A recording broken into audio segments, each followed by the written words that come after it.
Welcome back, folks. We're talking with Mayor Charlie Ryan about his long and very distinguished career in public service here in the city of Springfield. When we left off, we were talking a little bit about the Armory, and of course what happened after the Armory was closed was the development of Springfield Technical Community College, which has proven to be an incredible asset, not just for the city, but for the region. Now, you were involved with that effort, weren't you? Very much so. We came close to winning, and I thought we were going to win. And what they did is, when we were able to prove that the rationale that McNamara had used to close us or make the closing decision, when we had proved to the satisfaction of everybody, including McNamara, that that was erroneous. And so ordinarily you'd say, oh my God, we made a mistake.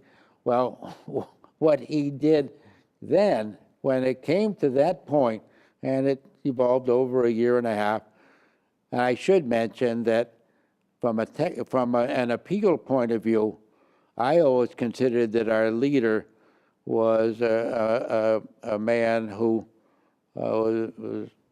happened to be a great friend of mine, named Henry Downey, who was a lawyer and a CPA, and a great citizen. And the Downey family were close friends of our family. And when he saw this thing happen, and just by reading the papers could see that I was going to be involved in it, he came forward and said, Charlie, he says, I'm with you full time, and he says, it's not going to cost you a penny. He says, I'm a citizen of Springfield, and so whatever I do, there'd be no bill to anybody. And so we had this remarkable guy with great integrity, great skills, great leadership,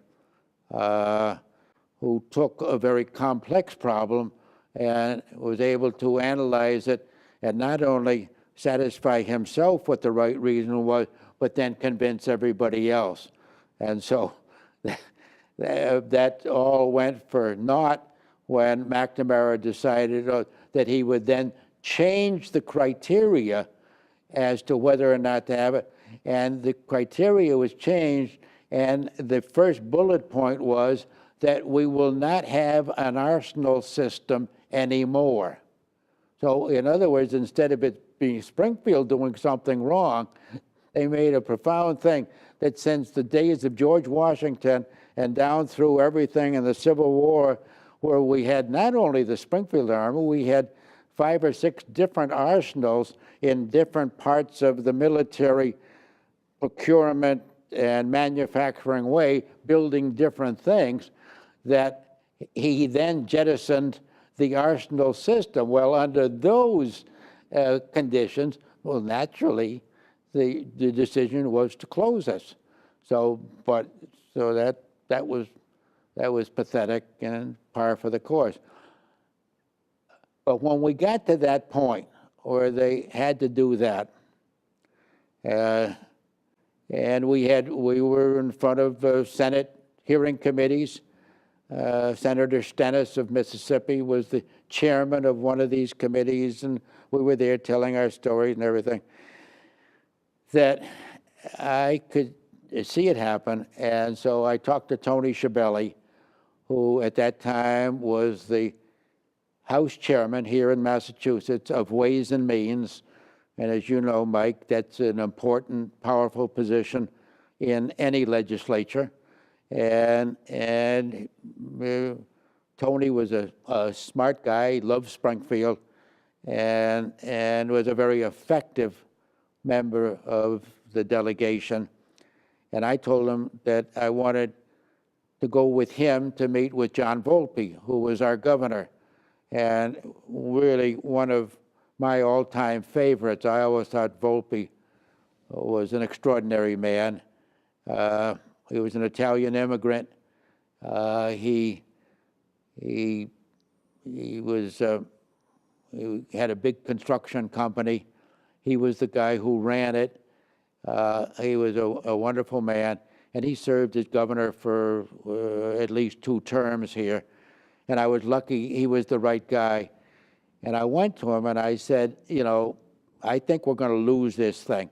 And if we do, I said, I said, I know that they will make the buildings available to us.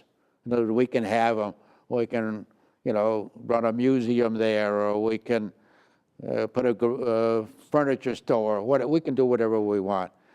But I said, if that happens, and we'll fight that as long as we can. But what I would like to talk to you about is a community college. But I said, I don't want a community college that's like other community colleges, which is a generic community college. I want a technical community college, because we're going to be losing technical capacity.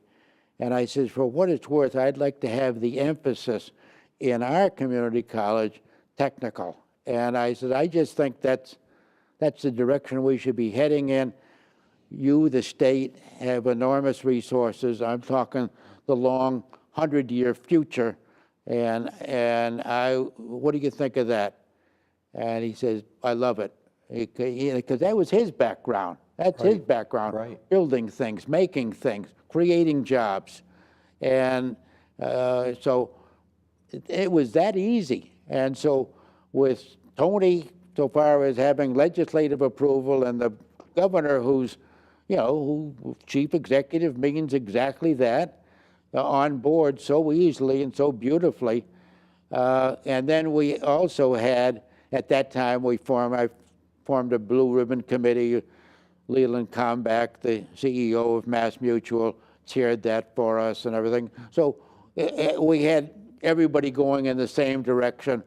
And as we look now back at the last 40-odd years, 50 years, you know, it really has been a home run for the region. I think there's 40 or 50,000 alumni. That the emphasis on technical is still there. It's not the same kind of, and we are the only technical community college. I kind of figured somebody else would pick that up, because it does, from a point of view of getting jobs, which is what I see as a prime reason for education, that to me, I think it gives you a little bit extra to talk about. And so that's been a happy story. And I'm so grateful to everybody who participated, because because everybody made it easy. You know, some great things are very, very hard to persuade everybody, and oh my God, you exhaust yourself. This was so easy, so good. And now time is the judge. I mean, it's been enormously successful. Yes, it has. And it's, I think ultimately, as painful as losing the armory was, at least the successor to that property was something that has made such a positive impact on the region. Yeah, and we said right from the beginning, he said, well, how much?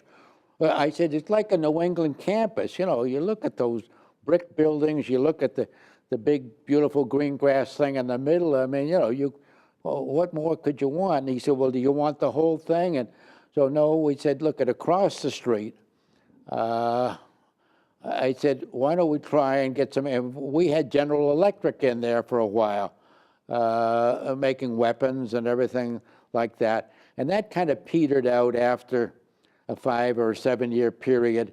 And then it kind of very easily evolved into what we know now as the Stick Industrial Park, which is not run by the college, but obviously has a very close working relationship. But it's been the home of many new companies, new firms, and it continues that mission right now. Another part of your tenure as mayor during the 1960s was facing the challenges of the civil rights movement. Sure. I don't think that people identify Springfield as an area that faced the kind of unrest that you had in places like Detroit or Los Angeles. But there was definitely unrest here, and there were definitely concerns. Sure. How did you deal with that as mayor? Well,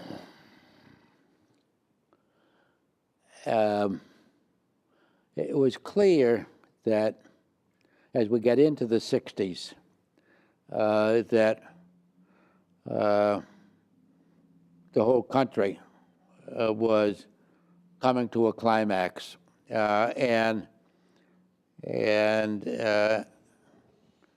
it was a time when people began to be riveted to their television sets, because by the time we didn't have the cable that we have now, but we certainly had an awful lot of attention given and conveyed most successfully by television. And as the protests in the South became more difficult, as the civil authorities in the South become more punitive against the protesters, who were primarily black, but in a good number of cases supported by some white citizens. And then you'd see the beatings happen, you'd see the dogs, you'd see the fire hoses, and it was a stunning time. It just went on and on and on. It was like a daily drama, and it was very, very, very ugly. And Bull Connor, who was the sheriff down there, was one of the parties, and you had George Wallace, and you had the refusal to let black people come to a state college, Right. state university, Yep. and that would happen in a variety of states. It was one of your people here at the studio was asking me during the recess of what decade do you think has been the most tumultuous for Springfield? And I said, well, that's an easy one. It's really the 60s. But I said that would be the answer whether I was here or in Seattle, Washington, or Tallahassee, Florida. That has been the most tumultuous for our nation, with the Vietnam War, with John Kennedy, Robert Kennedy, and Martin Luther King all being assassinated, with the meaning of that, what we lost, we went from three of our greatest to sense of loss and remorse, and so the 60s was, happily it won't be repeated, but central to that was then that got worse and worse, because then you would have violence, serious violence, houses being burned down, downtowns or cities being burned down, a lot of people killed in a good number of major American cities. And so we were in a land that this was foreign to us, and so everybody had to deal with. A lot of people dealt with it differently than other people did. We got through it. I think one of the great wonderings of my life, and I think about it a lot, because I knew Bobby Kennedy, and after his brother was killed, it was clear, and then confirmed in later writings, that he was a lost soul for a year, 2 or 3. That, God, the passion he had for what his brother was doing, and then have that all dashed. And then ultimately, after Lyndon Johnson unexpectedly resigned as a candidate in 1968, and then Bobby, all of a sudden, he decides he's going to run for president, and the almost a radicalization of Bobby Kennedy. I always, oh my God. And at that time, before that happened, I had written him a long letter. I was still mayor, about 17 pages of yellow foolscap, you know, the kind of stuff lawyers write on. And I sat at my desk one day, I wrote him 17 pages of trying to persuade him to come back to Massachusetts, come back to Massachusetts. I've always been bothered about the inability of Massachusetts to fulfill the greatness that it's capable of, and we've had some good top public servants, and we've had a lot who really weren't that great. And I just saw with him and what he meant, and with his own inherent abilities, that this could be an outstanding period, not only for what could happen in Massachusetts, but what could happen beyond that, because I saw him as a galvanizing force. And he thanked me for it, but by that time he had really made up his mind to go to New York, run for Senate down there, and then finally to go. It was a big deal. But you were asking about Springfield. When I ran for my second term, which would have been in 1963, and so, you know, we had physical confrontations in 65. In 61, when I ran against Tom O'Connor, it was not an issue. Civil rights in Springfield was not an issue. I think on many issues, Tom and I pretty much had the same approach, but it was not an issue in 61, and I don't think it was. It might have been more of an issue in the Deep South than it was in New England in 61. But by 63, it had become an issue, and the issue was manifested by my then opponent, a man named John Pierce Lynch, who wasn't a bad guy at all.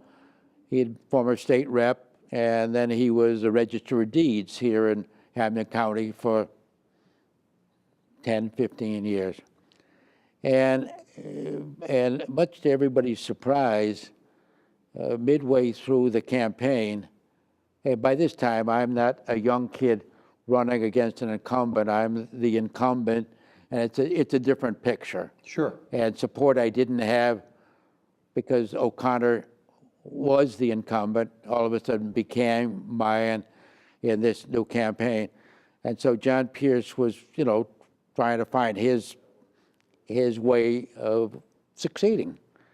And so everybody was confounded one morning with no ifs, ands, or buts to see what you would say it was kind of a racist tone in newspaper ads, big ads, you know, half page, showing black kids getting off buses and saying that Mayor Ryan had made a secret deal with the NAACP to bus black kids, kids all over the community and so on and so forth. So, oh my God, where the hell did this come from? And so, you know, I've still got all my scrapbooks, and they're there, and you know, some people might have been persuaded by it.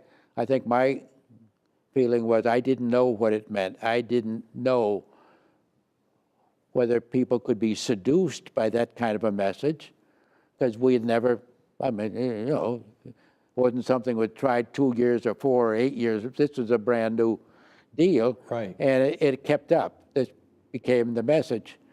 And so, and then people began to speak out against it, and the clergy were very, unhappy about what my opponent had done.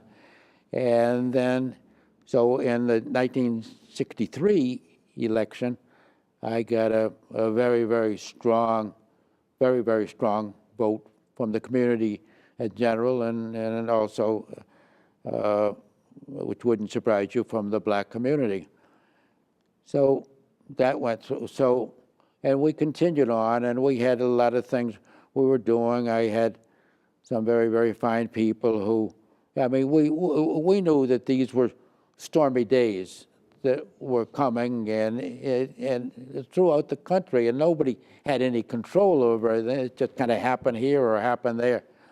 And so finally, by 65, the riots and the violence I'm talking about would become more widespread, and there was Los Angeles and Chicago and Detroit and et cetera, et cetera.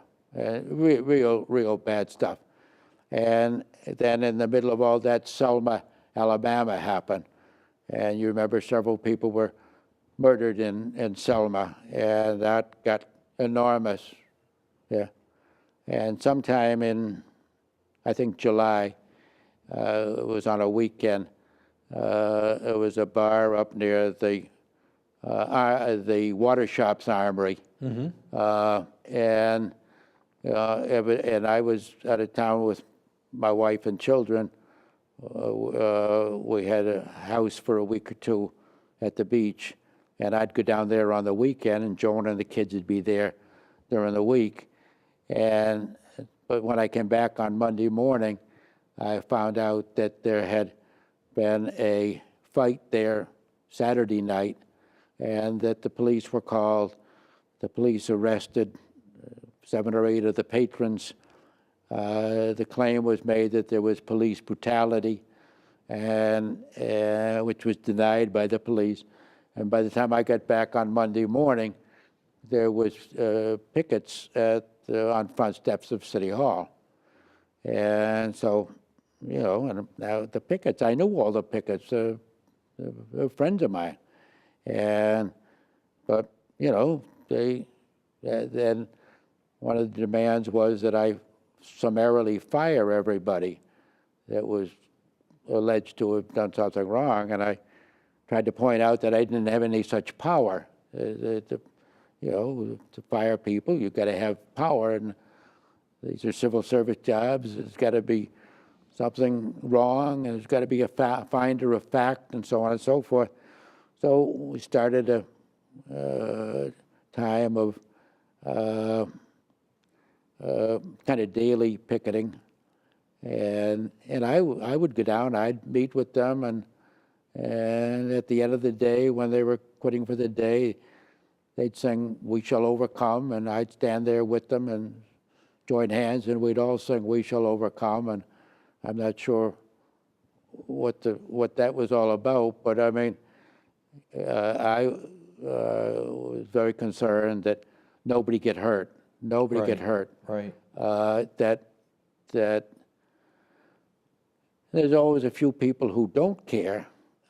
In all races, in all confrontations, there's the hawks and there's the doves. And all I knew is that we were into something that was new, brand new, and we just going to have to see how it goes.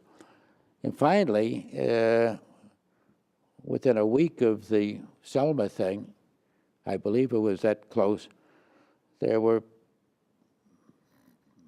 identifications and articles in the paper. Somebody, and I think the voices were coming from Providence of all places, that Springfield's next, we're going to make Springfield the Selma of the North. Well, the one thing I didn't want to have happen was Springfield be the Selma of the North. And then it was decided that they would have a march, a protest march from Mason Square down to Court Square. And so by this time, the governor, John Volpe, was involved. Ed Brooke, I think one of the first black senators, was involved. I'm trying to remember there was another it wasn't Archibald Cox, but it was somebody who, great stature. And so we ended up meeting with the local marching representatives and myself and a staff man with the governor, lieutenant governor, attorney general, et cetera. And I thought we had agreed that there would not be a march, that would try and cool it, but that changed, and so then there was going to be a march, and so we had a march. By that time, I was afraid, well, I was really afraid, is that the picketing had been going on for a month, and the bad guys, according to the picketing, were the Springfield police. And it taken their toll on them, too. They weren't used to this, to Right. being so identified. And so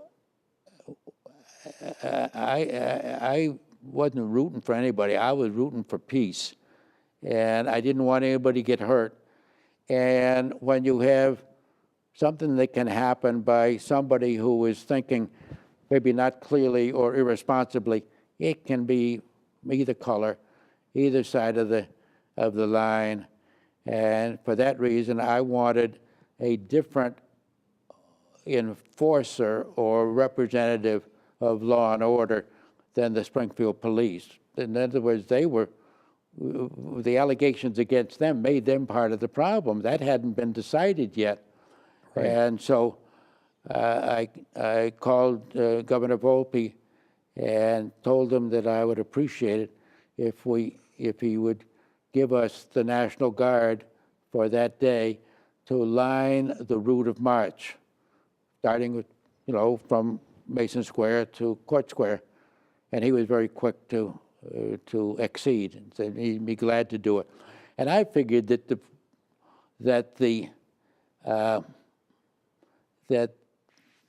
the National Guard, these were druggists, they were accountants, they were bricklayers, they were ordinary, mostly men. It would have been men in those days. They didn't have the same participation in this that the police had been having. I felt that I wanted to get the police off the line of being an enforcer, because I didn't know who was capable, because it was impossible to read those tea leaves. And so my feeling was that bringing in kind of this outside force that for the most part didn't even live in Springfield, that had to drive a couple of hours to get here, and their only job was to make sure that on that line of march, periodically there was spaced people that represented law and order of the United States of America.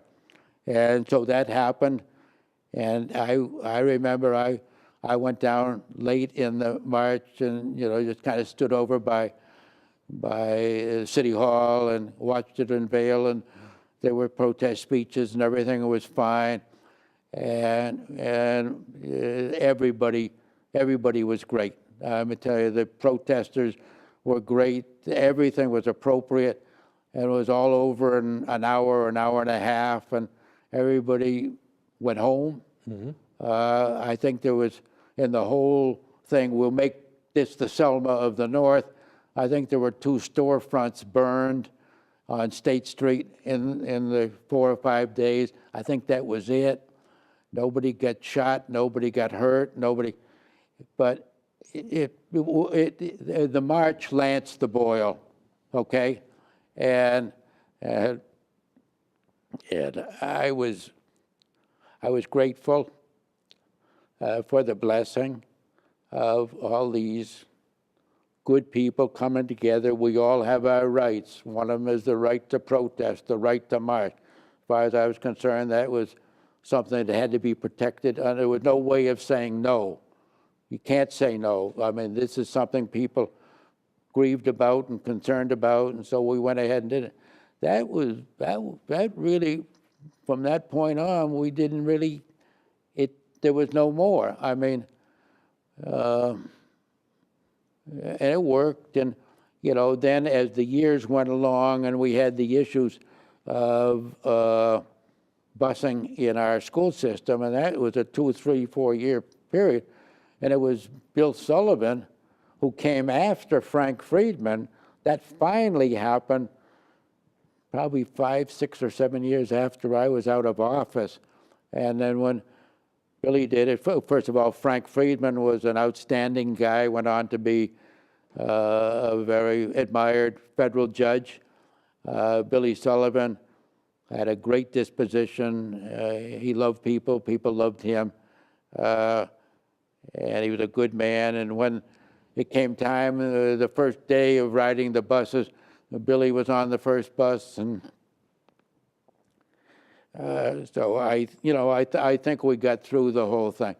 Was there harm done? Sure, there was harm done. You know, lots of times everybody thinks that whoever is making the decision should be on their side. It was impossible to be on everybody's side. But my thing was I didn't have a dog in that race. All I had was they were all citizens of Springfield, and all I was concerned about is that nobody was hurt, that no great damage was done, and that we could continue to live and work together when this was all over. And it kind of happened that way. But for the country, it was awesome. And I've never been able to get to like Lyndon Johnson. Right now I'm reading Robert Caro's several-volume biography of him, and he comes across as kind of a very, very difficult, not a nice guy. But what I will say for Lyndon Johnson is that without Lyndon Johnson's personality and whatever courage he had, in my opinion, the civil rights legislation never would have happened. Never would have happened. That the positioning of the seniors in the congressional system where seniority counts, the seniority was all in the South, and Johnson went all the way. Johnson put it all on the line. He had avoided that stance for his whole career. He had been the opposite way, but when push came to shove, and right. Nobody knew where our country was going, and the passage of not only the Civil Rights Act, but my golly, he had Medicare is tucked in there. Medicare, which, you know, that was an old timer. I know how important that is in people's lives, and that was part of his great society. So, you know, it shows you that how lucky we are that we have a system that calls for this kind of a standard, and that ultimately most decision makers can reach that. You know, I think everybody's nervous today. You know, where's Trump going? I don't know where Trump's going. I wish him well because there's so much at stake. But he wasn't any more of a question mark than Lyndon Johnson was. And all I can say is that Lyndon Johnson passed. And we got the civil rights thing, fundamental things like voting and accommodations and restaurants and everything.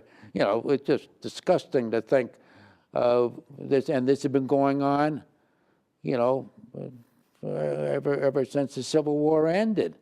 So a lot was done, and turbulence, a good word for the 60s, but it was something to have lived through it, and then in some small way to have been a part of the Springfield experience.